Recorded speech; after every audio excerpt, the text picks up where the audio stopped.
আসসালামু আলাইকুম, স্বাগত জানাচ্ছি প্রিয় শহর ঢাকা থেকে আরো একটি নতুন ভিডিওতে। এই মুহূর্তে পৃথিবীর যে প্রান্ত থেকে এই ভিডিওটি দেখছেন, আপনাদের প্রতি আন্তরিক শুভেচ্ছা এবং অভিনন্দন জানিয়ে শুরু করছি আজকের ভিডিওতে রাজধানী ঢাকার বিভিন্ন নান্দনিক সৌন্দর্য আপনাদের সামনে তুলে ধরবো ইনশাআল্লাহ।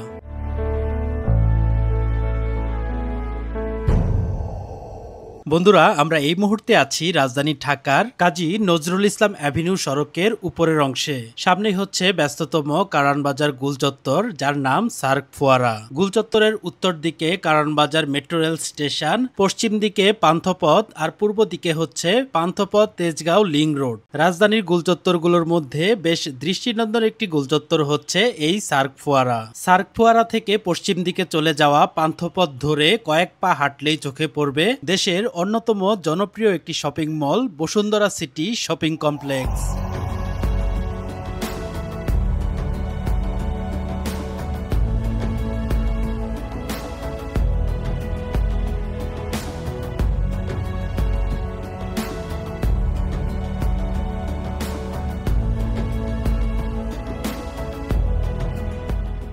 বন্ধুরা, এবার আপনাদেরকে নিয়ে আসলাম দেশের সবচেয়ে আধুনিক সড়কে। এ পর্যন্ত বাংলাদেশে যতগুলো সড়ক নির্মাণ করা হয়েছে, তার মধ্যে সবচেয়ে আধুনিক এবং দৃষ্টিনন্দন সড়ক হচ্ছে পূর্বাঞ্চলের এই এক্সপ্রেসওয়ে। প্রশস্ত সড়ক আর 5টি অ্যাডগ্রেড ইন্টারসেকশন থাকার ফলে এই এক্সপ্রেসওয়েতে কখনোই যানজটে পড়তে হয় না। দিনের পাশাপাশি রাতেও সৌন্দর্য ছড়ায় দৃষ্টিনন্দন এই এক্সপ্রেসওয়েটি।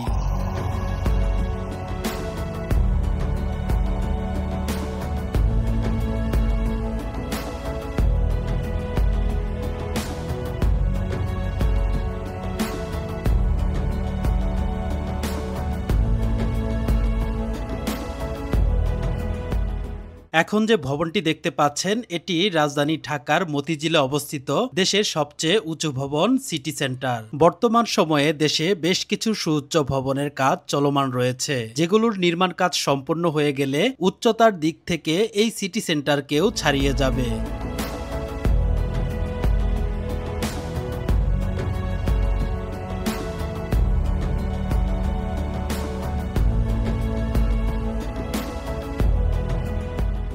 এখন যে নান্দনিক ভবনগুলো দেখতে পাচ্ছেন, এগুলো উত্তরার 18 নং সেক্টরে অবস্থিত। ঢাকা এলিভেটেড এক্সপ্রেসওয়ের ভূমি অধিগ্রহণে যারা ঘরবাড়ি হারিয়েছেন, তাদের জন্যই এই ভবনগুলো নির্মাণ করা হয়েছে।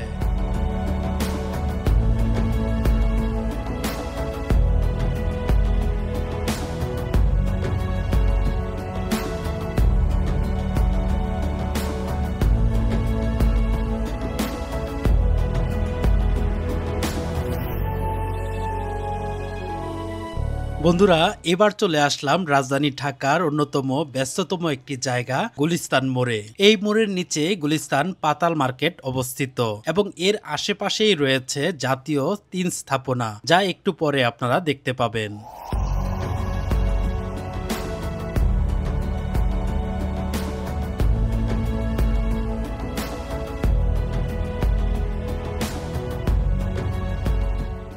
এটি উত্তরা সেন্টার মেট্রো স্টেশন। এক সময়ের অবহেলিত শহর এখন হয়েছে আধুনিক মেট্রো রেলের শহর। উত্তরার এই সেন্টার মেট্রো স্টেশন থেকে পশ্চিম দিকে তাকালেই চোখে পড়বে উত্তরা রাজুক অ্যাপার্টমেন্টের নান্দনিক ভবন, যা দূর থেকে দেখলে মনে হবে শহরের ভেতর যেন আরো একটি শহর।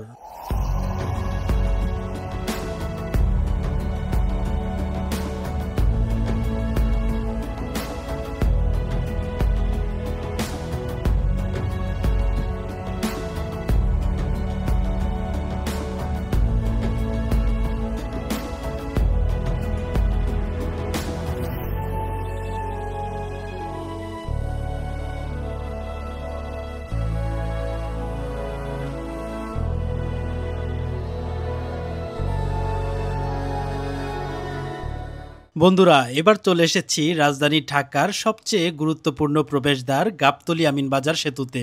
এখানে পুরাতন সেতু সংস্কারের পাশাপাশি 6 লেনের একটি নতুন সেতু নির্মাণ করা হয়েছে। তাছাড়া সেতুর 2 প্রান্তে সৌন্দর্য বর্ধনের পাশাপাশি এর নিচ দিয়ে ইউটার্ন নেওয়ার জন্য 2 প্রান্তে 2টি আন্ডারপাস নির্মাণ করা হয়েছে।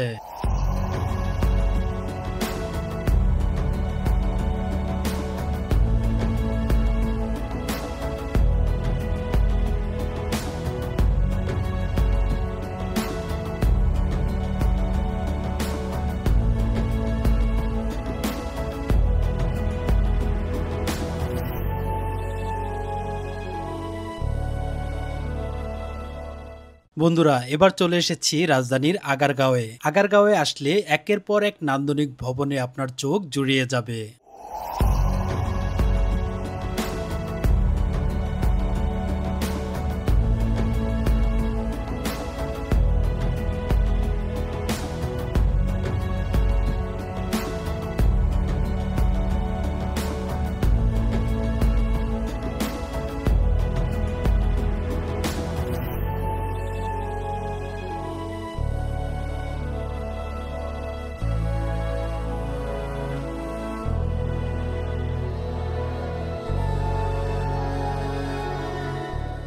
বন্ধুরা, এবার চলে আসলাম হযরত শাহজালাল আন্তর্জাতিক বিমানবন্দরের তৃতীয় টার্মিনালে। বছরে প্রায় 2 কোটির বেশি উন্নত যাত্রী সেবা দেওয়ার লক্ষ্যে এই টার্মিনালটি নির্মাণ করা হয়েছে। টার্মিনালে প্রবেশ এবং বের হওয়ার জন্য একাধিক সড়কের পাশাপাশি ফ্লাইওভার এবং আন্ডারপাস রাখা হয়েছে। তাছাড়া এই টার্মিনালে গাড়ি পার্কিং এর জন্য 3 তলা বিশিষ্ট একটি বিশাল ভবন রাখা হয়েছে, যেখানে একসাথে 1300টির বেশি গাড়ি পার্কিং করে রাখা যাবে।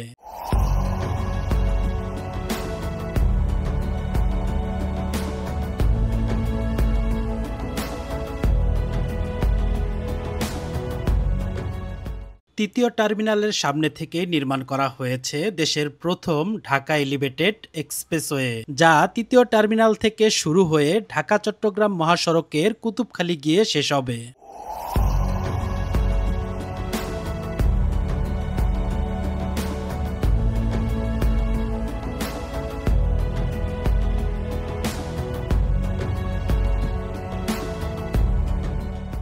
এটি রাজধানীর কুড়িল ফ্লাইওভার, যাকে বলা হয় ফ্লাইওভারের মোহনা। বিভিন্ন দিক থেকে আসা ফ্লাইওভারগুলো ঘুরিয়ে পেঁচিয়ে তৈরি করেছে এক নান্দনিক সৌন্দর্য।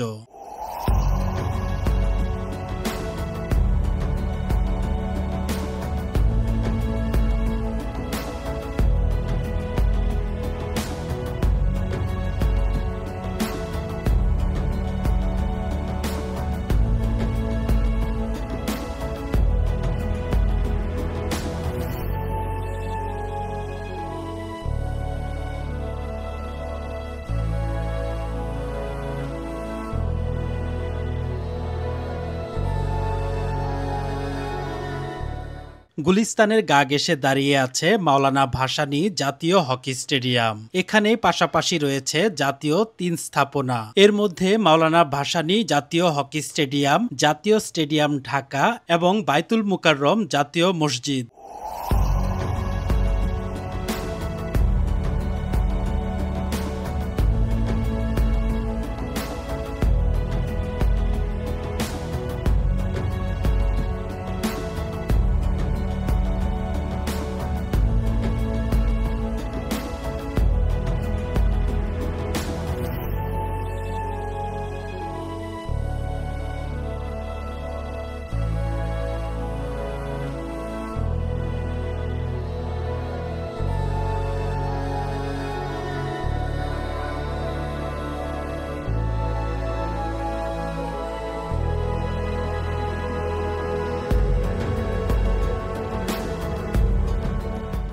এবার চলে এসেছি রাজধানীর পুরান ঢাকার বুড়িগঙ্গা নদীর উপর নির্মিত বুড়িগঙ্গা 2 বা বাবুবাজার সেতুতে। এই সেতু পুরান ঢাকা আর কেরানীগঞ্জের যোগাযোগ সহজ করেছে।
বন্ধুরা, এবার চলে এসেছি রাজধানী ঢাকার মাদানী অ্যাভিনিউতে।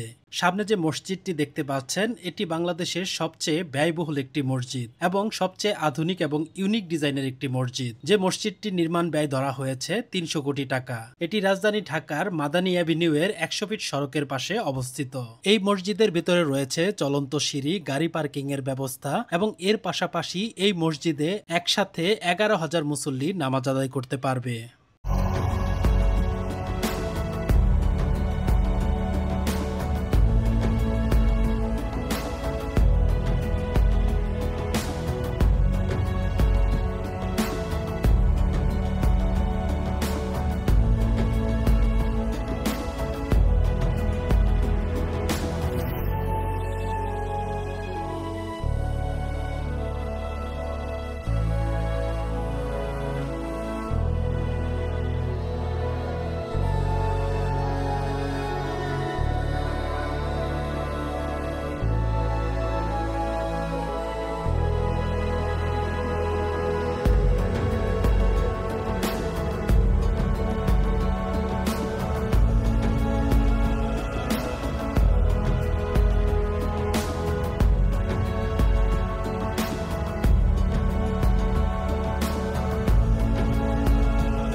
এবার রাজধানীর উত্তরের শেষ প্রান্তের দিকে চলে এসেছি, অর্থাৎ রাজধানী ঢাকার গুরুত্বপূর্ণ প্রবেশদ্বার টঙ্গী আব্দুল্লাহপুর সেতুতে চলে এসেছি। এখানে পুরাতন সেতু ভেঙে নতুন করে 10 লেনের একটি সেতু নির্মাণ করা হয়েছে।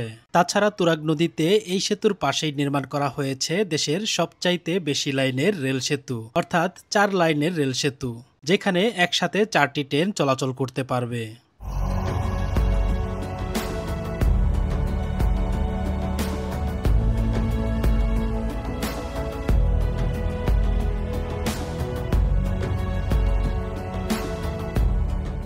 আব্দুল্লাহপুর থেকে সারি সারি পিলারে দৃশ্যমান হয়েছে ঢাকা আশুলিয়া এলিভেটেড এক্সপ্রেসওয়ে। আব্দুল্লাহপুরে বিআরটি প্রকল্পের ফ্লাইওভারের উপর দিয়ে এই এলিভেটেড এক্সপ্রেসওয়েটি চলে যাবে সাভারের ইপিজেডে। ঢাকা আশুলিয়া এলিভেটেড এক্সপ্রেসওয়েটি বিমানবন্দরের কাওলা অংশে ঢাকা এলিভেটেড এক্সপ্রেসওয়ের সাথে সংযুক্ত হবে। নির্মাণ কাজ সম্পন্ন হলে সাভারের ইপিজেড থেকে এক টানে ঢাকা চট্টগ্রাম মহাসড়কের কুতুবখালী পর্যন্ত যাওয়া যাবে কোনো প্রকার যানজট ছাড়াই।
সুপ্রিয় দর্শক, ভিডিওটি দেখার জন্য আপনাদেরকে অসংখ্য ধন্যবাদ। আপনাদের সকলের সুস্বাস্থ্য কামনা করে আজকের ভিডিওটি এখানেই শেষ করছি। দেখা হচ্ছে পরবর্তী কোনো ভিডিওতে ইনশাআল্লাহ।